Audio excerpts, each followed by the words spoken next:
The real reason why Trump invaded Venezuela, not because of its oil, but for the following reasons. Watch this. If you think this made-up crisis in Venezuela is about oil, it's because you're using a 1990s headline to explain a 2025 power play. And that means you're not looking at the whole board. So let's walk through exactly what's happening, and more importantly, why it's happening right now. Fact 1, the United States does not need Venezuelan oil at all. We are the #1 oil producer in the world. We produce more oil per day than Saudi Arabia. We export millions of barrels every day. We are not in an oil shortage. Europe is not in an oil shortage. There is no global scarcity that would justify a U.S. military operation for oil. So no, this is not a we need their oil situation. That talking point is outdated. Fact 2, Venezuela's oil industry is collapsed.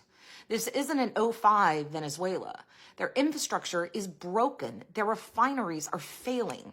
Their rigs and pipelines are in utter disrepair. Their output is at decades-long lows.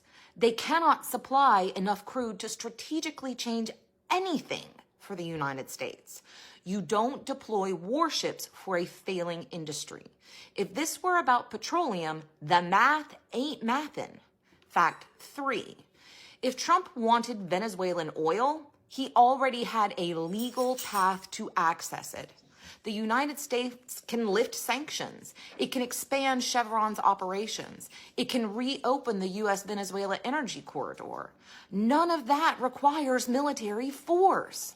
None of that requires bypassing Congress. None of that requires escalating a foreign crisis. So if this were about oil, he'd take the easiest path. He's not. He's taking the most dangerous one. And that tells you everything. Fact 4, Trump's biggest donors are not oil companies. They're private equity firms and extraction investors. And private equity is not chasing barrels. They're chasing leverage, ports, shipping routes, mineral rights, territory, and reconstruction contracts worth billions. Oil is not the moneymaker anymore. Control is. Fact 5, the timing exposes the strategy. If this were about oil, it would have happened years ago, before Venezuela collapsed, before pardoning traffickers, before destabilizing NATO, before threatening military tribunals, before this sudden crisis appeared without evidence or congressional briefings. None of this lines up with energy strategy. All of it lines up with authoritarian strategy. And the reason this is happening right now, because Trump needs a foreign emergency before Congress flips, before the courts catch up to the executive orders, before the public fully grasps what he is doing. He needs a crisis big enough to justify expanded military authority and emergency powers. He needs a national security narrative that lets him bypass Congress oversight, bury investigations, and accelerate the consolidation of power inside the executive branch. A Venezuela crisis is fast, it's external, it's emotionally potent. It doesn't require legislation, and it lets him jump the line on democratic checks. Fact 6, Venezuela gives him the one thing oil cannot: justification. A foreign threat, a crisis large enough to activate military force, a narrative he can call an emergency, a frame that lets him expand executive power without Congress, without oversight, and without resistance. Oil doesn't give him that.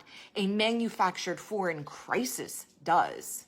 And before anyone twists this, none of this is the fault of the Venezuelan people. They are not the villains in this story.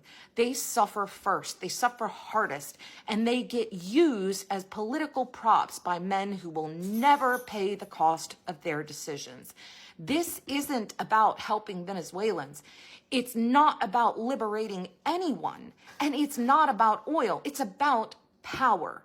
And the people who always pay the price for power games like this are the people living inside the crisis, not the men manufacturing it. So let's call it what it is. This is not an oil grab. This is a power grab. And Venezuela is the pawn, not the prize. Everyone's thinking it. I'm just saying it.